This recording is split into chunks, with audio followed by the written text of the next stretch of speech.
સુરત શહેરમાં વધી રહેલી કાળઝાળ ગરમીના કારણે સ્વાસ્થ્ય સમસ્યાઓનો સામનો કરતા વકીલોને હવે કોર્ટમાં હાજર રહેવાની ફરજિયાતીમાંથી રાહત મળશે।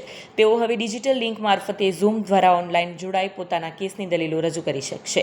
આ વ્યવસ્થાથી વકીલોને તાપમાનની અસરથી બચાવ મળશે અને સાથે કોર્ટની કાર્યવાહી પણ યથાવત રહેશે। બાર એસોસિએશન દ્વારા રજૂઆતમાં જણાવાયું હતું કે ઉનાળામાં ભારે ગરમીના કારણે વકીલો કોર્ટમાં આવતા બીમાર પડી જાય છે અને તેઓની ગેરહાજરીમાં કેસની પ્રક્રિયા સ્થગિત ન થાય તે માટે વિકલ્પ જરૂરી છે। સુરત ડિસ્ટ્રિક્ટ બાર એસોસિએશનના પ્રમુખ ઉદય પટેલે જણાવ્યું કે આ નિર્ણય વકીલો માટે રાહતરૂપ સાબિત થશે અને તેઓને આરોગ્યનું ધ્યાન રાખતા પોતાની ફરજો નિભાવવામાં સહાય મળશે। અમોએ માનનીય ડિસ્ટ્રિક્ટ જજ સાહેબને અલગ અલગ પત્રથી હાલમાં જે અસહ્ય ગરમીઓ પડી રહી છે અને આ ગરમીઓ 45 ડિગ્રી સેલ્સિયસ સુધી પહોંચી જાય એવી શક્યતા છે અને તાપમાન વિભાગે યલો તથા ઓરેન્જ ગરમીના જે અલગ અલગ ભાગો છે તે માટે એલર્ટ કરેલા છે। એટલે અમોએ ડિસ્ટ્રિક્ટ જજ સાહેબને કોર્ટની અંદર આવનાર વકીલોને એક તો જૂન મહિના સુધી જે કોર્ટ પહેરવામાંથી મુક્તિ આપવામાં આવે તેની એક અલગ અરજી આપી છે। ત્યારબાદ અત્યારે જે આ વીકમાં જે અસહ્ય ગરમી પડી રહી છે તેના માટે અમે અલગથી એક બીજી અરજી આપી હતી કે સાહેબ કોઈ સંજોગોમાં સિનિયર વકીલો કે કોઈ પણ વકીલોને તકલીફ હોય, પ્રેશરની તકલીફ હોય, હાર્ટની તકલીફ હોય ને નહીં આવી શકે તો એ લોકોના માટે જે પણ કંઈ અરજી આપે તો તેમાં દરગુજર કરવા વિનંતી છે।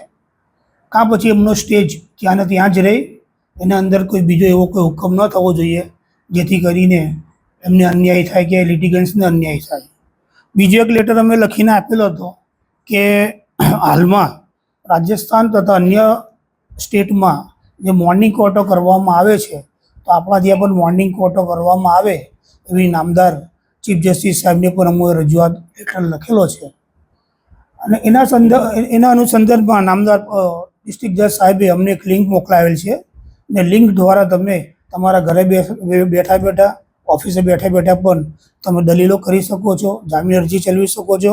એવી બીજી અન્ય રજૂઆત હોય તો તમે તમારા ત્યાં બેઠા જ કરી શકો એવી પણ અમને લિંક મોકલાવી છે। તો લિંકના આધારે પણ વકીલ સાહેબોને જો ખૂબ જ તાપ લાગતો હોય કે અગવડતા પડતી હોય અહીંયા આવવામાં તો તેઓ ઓફિસે બેઠા કે ઘરમાં બેઠા પણ કોર્ટ કાર્યવાહી ચલાવી શકે એવી વ્યવસ્થા નામદાર ડિસ્ટ્રિક્ટ જજ સાહેબે ઊભી કરી છે।